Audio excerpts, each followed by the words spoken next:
ride a convoy.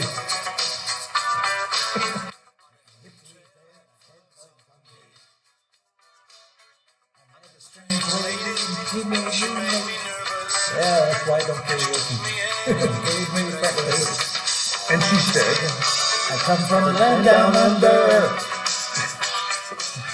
Okay. Alrighty. The land down under. Discovery down under. Let's get to it. All right. This is fun. So the first known landing in Australia by Europeans was by Dutch navigator Willem Janszoon in 1606. 29 other Dutch navigators explored the western and southern coasts in the 17th century and dubbed the continent New Holland. Macassan Trapengers visited Australia's northern coasts after 1720, possibly earlier. Other European explorers followed until in 1770, Lieutenant James Cook charted the east coast of Australia for Great Britain and returned with accounts favoring colonization at Botany Bay, now in Sydney, New South Wales. The first fleet of British ships arrived at Botany Bay in January 1788 to establish a penal colony. In the century that followed, the British established other colonies on the continent. Okay, so what we have here is this William Janszoon in 1606 being the first one to discover Australia, although what he doesn't know is that this is a new continent. This gets very interesting in what happens next. Okay. So, William Janszoon, born 1570, died 1630. William Janszoon, also known as Willem Jans, was a Dutch navigator and colonial governor. He was aboard the Hollandia, part of the second fleet dispatched by the Dutch to the Dutch East Indies, now Indonesia, in 1598. In 1606, he was sent from Bantam in the East Indies to see what he could find around the coasts and islands of New Guinea, a land that was supposed to be very rich in gold. Okay, so what's happening here is we're picking up in Janszoon when he's an adult, because very little is known about his early life and his education and his experience. So we pick up here where we know he's the governor of the Dutch East Indies, which is Indonesia, and that's the first real accounts we have with this man. Okay, so he set sail on a small boat called the Duifken towards its western coast.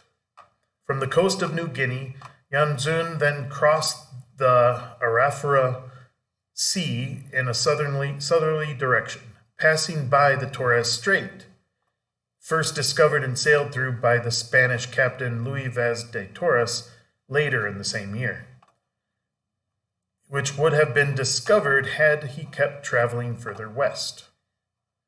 Janszoon then traveled alongside the western coast of Cape York and landed near the modern town Weipa. He continued to chart the coastline for another 320 kilometers, believing that this land was part of New Guinea, since he did not know about the Torres Strait.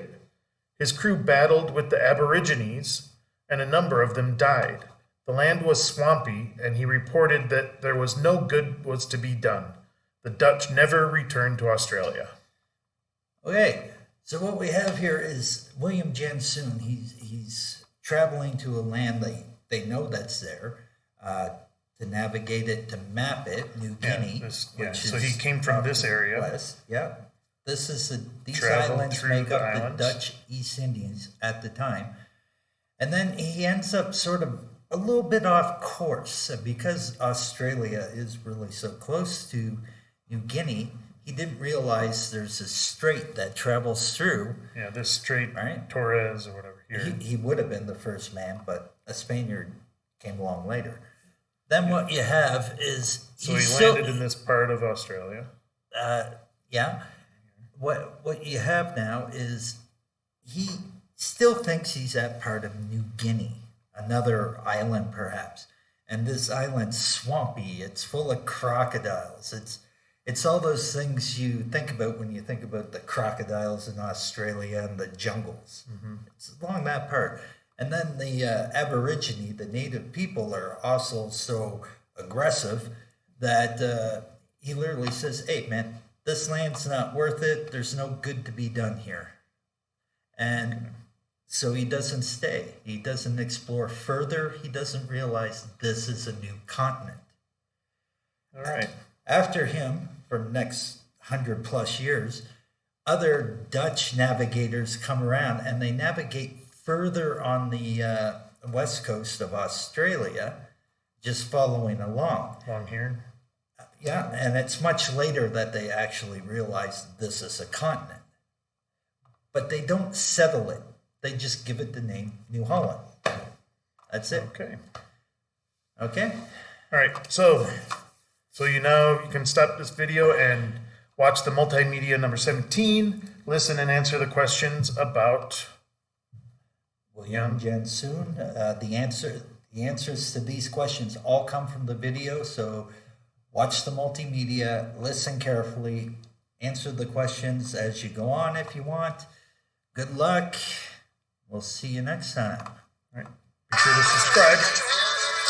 subscribe, hit the like button, all that jazz.